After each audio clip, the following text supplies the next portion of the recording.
What does a narcissist actually do when they're completely alone?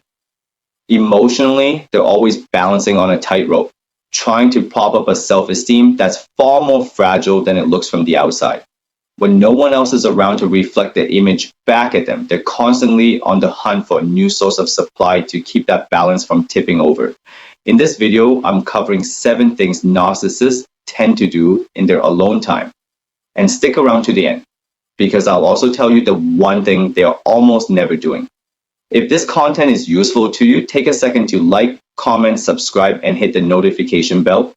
That engagement is honestly the best way to support what I do here. I also want to mention that I recently opened up a membership community, so if you'd like to go deeper, consider joining. All right, let's get into it. To a narcissist, supply functions like oxygen. Without a steady stream of it, they simply can't function, which is why controlling their sources of attention and validation becomes such a consuming need. When that supply runs low, they feel small, irrelevant, weak, exposed, and flooded with shame. So they spend an enormous amount of energy fantasizing about the success, power, beauty, brilliance, wealth, or perfect love that they believe will finally make them feel worthy. Here are 7 things narcissists tend to do when they're alone. 1. Self-admiration. A narcissist can spend hours turning inward, not in reflection but in admiration, replaying their accomplishments and dwelling on their perceived superiority.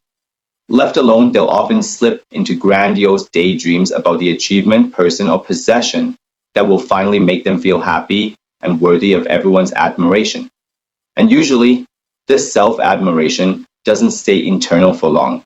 They'll text or call someone to brag, angling for that external validation to confirm what they already believe about themselves. 2. Scrolling and posting on social media. When alone, social media becomes one of a narcissist's favorite hunting grounds for supply. They'll spend time curating posts designed purely for self-promotion, fishing for validation, compliments, and praise, frequently highlighting accomplishments or possessions just to make sure people are watching and thinking of them the way they want to be seen. They'll message people, familiar or total strangers, sometimes flirtatiously, sometimes love bombing, always angling for attention. They might drop a comment on someone else's post purely to draw eyes back to themselves or to stir up a little chaos, even picking fights with strangers online just to validate their own opinions, feel powerful, and feel in control. Every single one of these behaviors serves the same underlying purpose: securing narcissistic supply. Ironically, social media often backfires on them too, deepening their own insecurities whenever they scroll past someone else's seemingly perfect life. 3. Plotting and strategizing. Alone time is often planning time for a narcissist, scheming ways to manipulate the people around them, stay in control, and protect their image of superiority. They might be quietly identifying weak points in a relationship to exploit, working out how to win sympathy from others, or plotting some form of payback against anyone they feel has wronged them. All of this scheming exists to engineer situations that hand them attention, admiration, validation, and control, often at someone else's expense. Picture a narcissist getting ready for a party where they want to make a splash. They'll spend hours beforehand planning their entrance, agonizing over their outfit and appearance, rehearsing conversation topics designed to make them look sharp, successful, and impressive. They may even pre-plan small dramas or attention-grabbing stories to keep the spotlight on themselves throughout the night, while quietly strategizing subtle digs or dismissive comments to undercut anyone who might compete for that same attention. It's all in service of maximizing supply. And if any part of the plan falls apart, they can spiral into shame fast, sometimes reacting in impulsive, erratic, or even abusive ways. 4. Mentally replaying old moments. Left alone with their thoughts, a narcissist will often loop back to past conversations and interactions, selectively zeroing in on the parts that reinforce how superior, successful, or admired they are.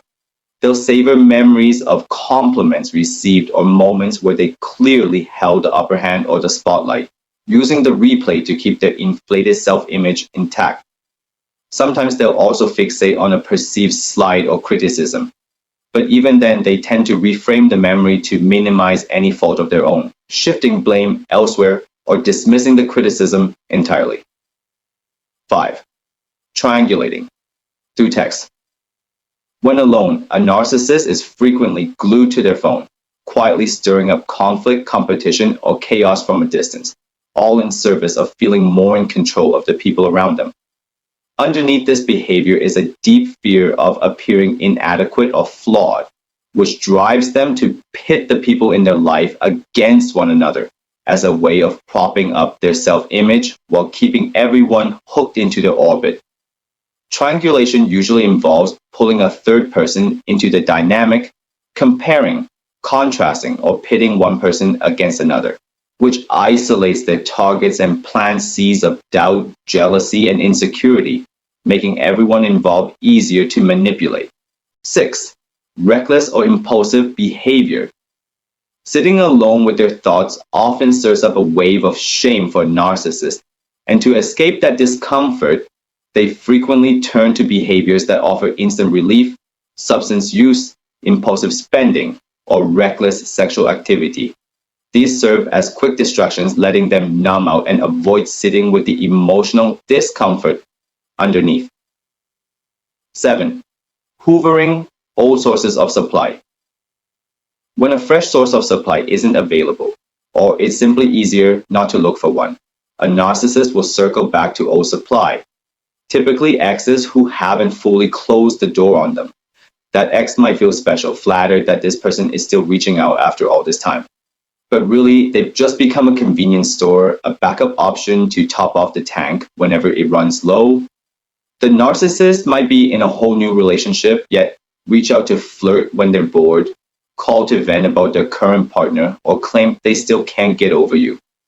All of it aimed at pulling a quick hit of supply from you. Odds are they're doing this with several people simultaneously, and whoever responds fastest wins the attention. The one thing they're not doing. So those are some of the things a narcissist does with their alone time. But here's what they are almost never doing, facing reality or sitting with their own shame. Nearly all of their waking hours go into distracting themselves from a lonely, empty, shame-soaked inner world, using other people to keep their fantasy self-image alive. If your sense of self depends entirely on a constant stream of external validation, narcissistic personality disorder is worth considering, though it isn't the only explanation. If you suspect NPD in yourself or someone close to you, reaching out to a mental health professional who specializes in this area can help with symptom management, emotional regulation, and healthier relationship patterns. Unfortunately, narcissists are usually the very last people to acknowledge their own flaws or mistakes. When confronted with criticism or evidence of harm they've caused, they tend to raise their defenses even higher, deflecting, blaming, and distorting reality to protect their ego, then seeking out people willing to reinforce their false narrative and enable the behavior, never quite able to face the shame sitting underneath it all. Thanks so much for watching. If you enjoyed this one, please like, comment, subscribe, and hit the notification bell, and check the link above to learn more about narcissistic personality disorder.